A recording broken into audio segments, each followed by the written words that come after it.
ముందస్తుగా సమాచారం ఇచ్చి బండి సంజయ్ గారికి, కిషన్ రెడ్డి గారికి, బీజేపీ ఎంపీలకు, బీఆర్ఎస్ రాజ్యసభ ఎంపీలకు, మన ఎంపీలందరికీ కూడా ఒక power point presentation with officers వాళ్ళకు ఒక అవగాహన కల్పించి పూర్తి స్థాయిలో ఆ ప్రయత్నం చేయాల్సిందిగా వారికి నేను సూచన చేస్తున్నా. ఇక రెండవది బీఆర్ఎస్ ప్రధాన ప్రతిపక్షం. నేను శాసనసభ్యులు హరీష్ అండ్ కేటీఆర్కు ఒక సూచన చేయదలుచుకున్నా. హరీష్ రావు గారు, మీ అసూయను కొంచెం తగ్గించుకోండి. కేటీఆర్, నీ అహంకారాన్ని కొద్దిగా తగ్గించుకో. మీ వయసు నాకంటే తక్కువే. ఇంకా చాలా రోజులు మనం రాజకీయాలలో కొనసాగాల్సిన అవసరం ఉన్నది. అధికారం అనేది ఎవరికీ శాశ్వతం కాదు. అధికారం అనేది వారసత్వ సంపద కాదు. మన తాతలు ముత్తాతల నుంచి వచ్చిన సంపద అయితే అది మనకే చెందుతుంది. మనకు కూడా ఇంట్లో ఆడపిల్లలు వచ్చి వాటా అడిగితే ఎన్టీ రామారావు గారు తీసుకొచ్చిన ఆడపిల్లలకు కూడా ఆస్తిలో సమాన హక్కు కల్పించిన తర్వాత దాంట్లో ఆడపిల్లలు కూడా వాటా అడుగుతారు. అది కూడా పూర్తిగా మనకు రాదు. ఈరోజు తెలంగాణ ప్రజలు స్పష్టంగా 2023 శాసనసభ ఎన్నికల్లో చంద్రశేఖరరావు గారే కాలుకు బల్పం కట్టుకొని తెలంగాణ నలుమూలలు తిరిగినప్పుడు మేమందరం కలిసి సిఎల్పి నాయకుడుగా బట్టి విక్రమార్క గారు, పిసిసి ప్రెసిడెంట్గా నేను, ఉత్తమ్ కుమార్ రెడ్డి గారు, కోమటిరెడ్డి గారు, ఇక్కడ వేదిక మీద ఉన్న పెద్దలందరూ, పొంగులేటి శ్రీనివాసరెడ్డి గారు, ప్రతి ఒక్కరి సహకారం తీసుకొని మేము తెలంగాణ నలుమూలల మేమందరం కలిసి ఒక ప్రయత్నం చేసినాం. ప్రజలు స్పష్టమైన తీర్పిచ్చి 65 సీట్లు మాకు, మా పక్షాలకు, అదేవిధంగా 39 సీట్లు మీకు ఇవ్వడం జరిగింది. 39.5% ఓట్లు మాకిస్తే 37% ఓట్లు మీకు ఇచ్చారు. 8 సీట్లు బీజేపీకి ఇచ్చారు, 7 సీట్లు ఎంఐఎంకి ఇచ్చారు. ఇదొక ప్రణాళిక. సరిగ్గా 6 నెలలు తిరిగే లోపల పార్లమెంట్ ఎన్నికలు జరిగినాయి. పార్లమెంట్ ఎన్నికల్లో మా 39.5% ఓటు కాస్త 41%కి పెరిగింది.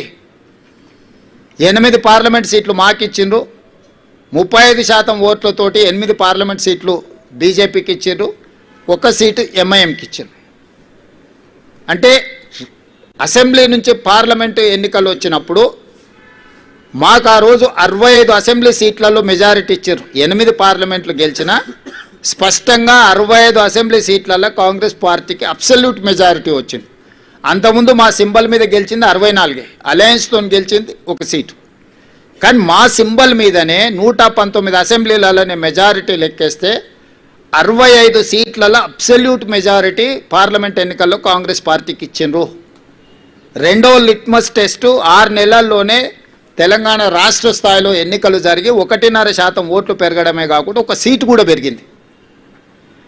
ఈరోజు ఈ ఎన్నికల్లో ఈనాడు కాంగ్రెస్ పార్టీకి 51% ఓట్లు పోలైన దాంట్లో 51% ఓట్లు, మోర్ దాన్ 50% ప్రజలు కాంగ్రెస్ పక్షాన నిలబడ్డారు. ఈరోజు బీఆర్ఎస్కు 38%, బీజేపీకి 8% ఇచ్చి బీఆర్ఎస్ బీజేపీ కలిసిన అంతకంటే అధిక శాతం ఓట్లు ఇచ్చి కాంగ్రెస్ పార్టీకి ప్రజలు అండగా నిలబడి మా ప్రభుత్వాన్ని ఆశీర్వదించి 51% ఓట్లతోని ఈరోజు జూబ్లీహిల్స్ ఉప ఎన్నికలో కాంగ్రెస్ అభ్యర్థి నవీన్ యాదవ్ గెలవడం జరిగింది. దీన్ని అర్థం చేసుకున్నాకైనా ప్రభుత్వం చేపడుతున్న అభివృద్ధి కార్యక్రమాలు, సంక్షేమ కార్యక్రమాలు కొనసాగుతున్నాయి. కొనసాగడానికి ఇంకా కొంత సమయం పడుతుంది, అమలు చేయడానికి సమయం పడుతుంది. ఆర్థిక పరిస్థితి ఏ విధంగా ఉందో వివరించడం, వీటన్నిటిని కూడా తీసుకొని ముందుకు వెళ్తున్నామని ప్రజలు ఒక అభిప్రాయానికి వచ్చి మాకు అవకాశం ఇస్తూ వస్తున్నారు. కాబట్టి ఇప్పుడు ప్రతిపక్షము కొంత సంవయనం పాటించాలి. అందుకే నేను హరీష్ రావు గారికి అసూయ తగ్గించుకోమని సూచన చేస్తున్నా. వారు శాసనసభలో ఆ కుర్చీలో కూర్చొని ఇటువైపు చూసే చూపులు చూస్తే నిజంగానే ఆ చూపులగిన శక్తి ఉంటే ఇక్కడ పక్కన మొత్తం మాడి మసైపోయి బూడిదైపోయి భూమిలో కలిసిపోయేటట్లాంటి ఇట్లా ఏమంటారు మొహమంతా పెంజరించుకొని ఇట్లా అంటే ఇట్లా రక్తమంతా మొహంలోకి తెచ్చుకొని కందిపోయినట్టు మొహం పెట్టుకొని ఇది చూస్తుంటాడు. అది ప్రజలు గమనిస్తున్నారు. కేటీఆర్ గారు అహంకారం, అధికారం పోయినా ఈయన అసూయ పోలేదు, ఆయనకు అహంకారం పోలేదు. వీళ్ళిద్దరి నాయకత్వాన్ని ప్రజలు ఆమోదిస్తారని వీళ్ళు ఎట్లా భావిస్తున్నారో నాకు అర్థం కాలే. కాబట్టి నా సూచన, ఒక 2 సంవత్సరాలు ఓపిక పట్టండి, ఇంకా 3 ఏళ్ళు ఉంది జనరల్ ఎలక్షన్కి. చివరి సంవత్సరంలో రాజకీయాలు చేద్దాం.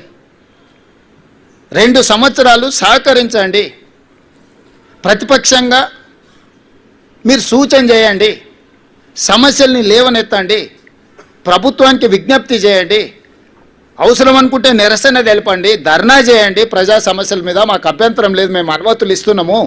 చట్టసభలలో చర్చలు చేయండి, ప్రభుత్వాన్ని ప్రశ్నించండి. తప్పుడు ప్రచారము, నువ్వు డబ్బులు ఇచ్చి పెట్టుకున్న సోషల్ మీడియా నువ్వు చెప్పిందే రాస్తాడు, నువ్వు చెప్పిందే రాసి నువ్వే చదివిది నిజం అనుకొని భ్రమలకు లోనై ఫేక్ ప్రతిదీ. నవీన్ యాదవ్ ఇట్లా మాట్లాడిండు, లేకపోతే బట్టి విక్రమార్క గారు ఆ విధంగా అన్నాడు.